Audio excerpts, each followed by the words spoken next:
인간행동의 탐구와 교정 방송을 시작하겠습니다.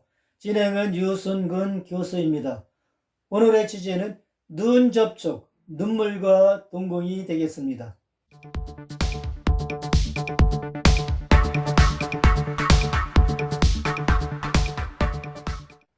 말을 끝내려고 할 때, 끼어들려고 할 때나 간단한 질문을 할 때 눈을 맞추죠.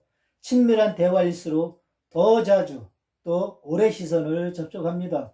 과도한 시선 접촉은 지배 욕구나 우월감, 무시나 경멸하는 마음의 표시가 되죠. 오른손잡이는 자신이 본 적이 있는 것을 생각할 때 눈의 초점이 흐리거나 왼쪽 위를 보지만, 왼손잡이는 눈의 신호가 좌우가 반대로 나타납니다. 오른손잡이는 상상의 이미지를 만들 때 눈이 오른쪽 위를 향합니다. 또 느낌을 기억해낼 때는 눈이 오른쪽 아래를 봅니다.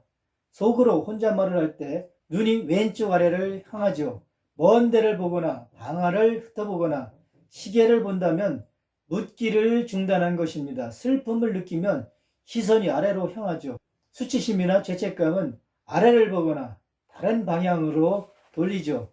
역겨움을 느끼면 다른 곳을 바라보게 됩니다. 거짓말을 할 때 똑바로 응시하지 않으나 반대로 진실을 말할 때나 누명으로 억울할 때 똑바로 응시하죠. 정직하지 않거나 숨기는 것이 있을 때 상대방이 보내는 시선을 잘 받아주지 않습니다. 은밀한 사적인 이야기나 난처한 얘기를 할 때 관심이 없을 때, 좋아하지 않을 때, 불안하거나 수줍을 때, 우울하거나 슬플 때 시선 접촉을 줄입니다. 시선 차단은 달갑지 않거나 위협적인 영상으로부터 눈을 보호하는 행동이죠. 시선 차단에는 눈 감기, 눈 문지르기, 손이나 물건으로 눈 덮기가 있습니다. 상대방이나 그의 말에 관심이 없을 때 시선을 차단하죠. 시선 회피는 단서이지만 대담하거나 연습을 많이 한 경우는 예외가 되죠. 눈 접촉의 의미를 요약해 보겠습니다. 눈 접촉, 말 중단, 끼어들기, 간단한 질문, 시선 접촉 증가, 친밀한 대화, 과도한 시선 접촉, 지배, 우월, 무시, 경멸, 눈의 초점이 흐리거나 좌측 위를 봄, 오른손잡이가 자신이 본 적이 있는 것을 생각, 눈의 초점이 흐리거나 우측 위를 봄, 왼손잡이가 자신이 본 적이 있는 것을 생각, 눈이 오른쪽 위를 향함, 오른손잡이가 상상의 이미지를 만들 때, 눈이 오른쪽 아래를 향함, 오른손잡이가 느낌을 기억하낼 때, 눈이 왼쪽 아래를 향함, 혼잣말을 할 때, 좌우의 얼굴이 비대칭, 거짓말, 먼데, 방안, 시계를 봄, 듣기 중단, 시선이 아래로 향함, 슬픔,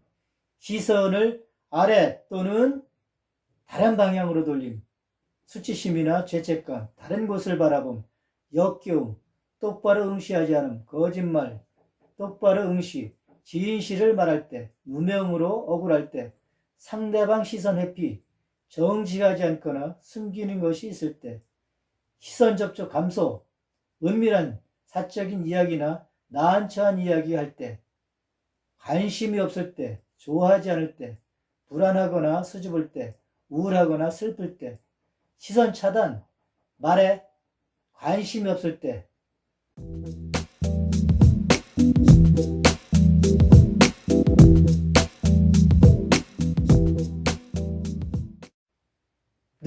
눈물은 알레르기나 통증, 눈에 들어간 이물질 등으로 나타나는 신체적 반응이지만 언어로 표현할 수 없는 것을 대신하기도 합니다. 눈물은 연민, 관심이나 이해 등과 같은 반응이죠. 얼굴을 굴리는 실제 눈물은 종종 극심한 두려움이나 슬픔의 증상이지만 역설적으로 기쁨의 눈물을 흘릴 수도 있습니다. 눈물과 슬픔은 분노로 바뀔 수 있으며 이는 가능한 사람에게 직접적일 수가 있습니다. 눈물은 고통, 슬픔, 재미와 흥미, 웃음을 주체하지 못할 때 흐르는 감정 지표이지만 가식적인 눈물이 많이 있습니다. 눈물에 주목하되 눈물에 현혹되지 말아야 합니다. 악어의 눈물은 거짓 눈물 또는 위선적인 행위를 일컫는 용어로 교활한 위정자의 거짓 눈물 등을 뜻하는 말로 굳어져 있습니다. 특히 정치인들이 대중 앞에서 자신의 불리한 상황을 극복하거나 대중에게 자신의 의견을 개진하려고 할 때 때때로 악어의 눈물을 흘리는 경우가 많이 있습니다.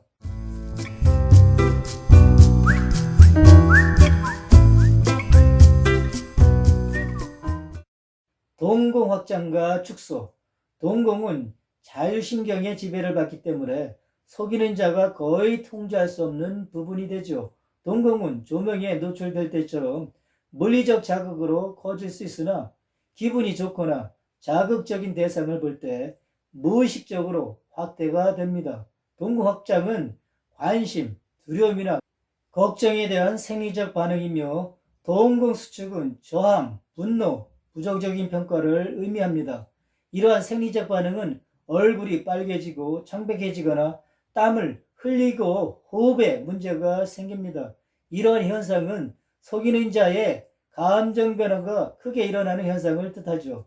감정이 고조되면 동공이 확대되는데 의도적으로 되는 것이 아니죠. 동공 확장은 침, 분비, 호흡, 발한처럼 자율신경계와 관계가 있습니다. 동공의 변화는 스스로 통제할 수 없으며 관심, 매력과 감정적 태도에서 매우 신뢰적입니다. 눈을 크게 뜨는 것은 마음이 들고 기분이 좋아 놀랐다는 신호가 되죠. 기뻐서 눈을 크게 뜰 때 눈썹이 올라가고 입이 살짝 벌어집니다.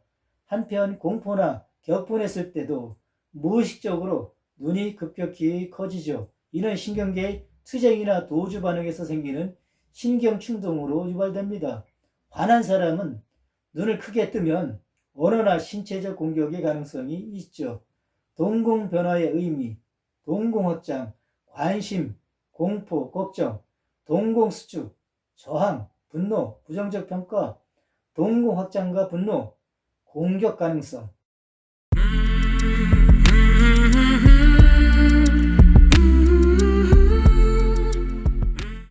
눈 깜빡임. 대화에서 정상적인 눈 깜빡임 빈도는 분당 6에서 8회 정도가 되죠. 이때 눈꺼풀은 약 0.1초 동안 닫히죠.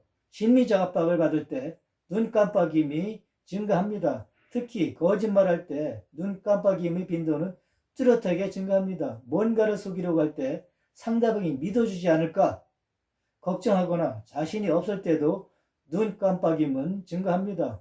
긴 깜빡임은 상대를 대화에서 배제하기 위해 사용하는 무의식적인 몸짓이죠. 1초 이상 눈꺼풀을 닫았다면 상대를 시각적으로 차단하려는 시도가 되죠. 여기에다 고개를 뒤로 젖히는 동작까지 겸한다면 따분하다거나 흥미가 없거나 상대방에게 우월감을 느끼는 신호가 되죠. 초조해지면 뇌는 적당한 말을 꾸며내기 위해 매우 분주합니다. 생각하는 과정에서도 눈이 깜빡이기 때문에 확실한 단서라고 생각하면 안 되죠. 눈 깜빡임의 의미를 요약해 보겠습니다. 눈 깜빡임의 빈도 증가, 거짓말, 기만 걱정, 긴 깜빡임, 상대방 대화 배제, 1초 이상 눈 감고 고개를 뒤로 젖힘, 권태, 우월감이 되겠습니다. 눈 접촉, 눈물과 동공에 대해서 방송을 진행했습니다. 본 방송이 유익하셨다면 좋아요를 눌러주시고 구독자가 아니라면 구독 신청해 주시면 감사하겠습니다. 시청해 주셔서 대단히 감사합니다.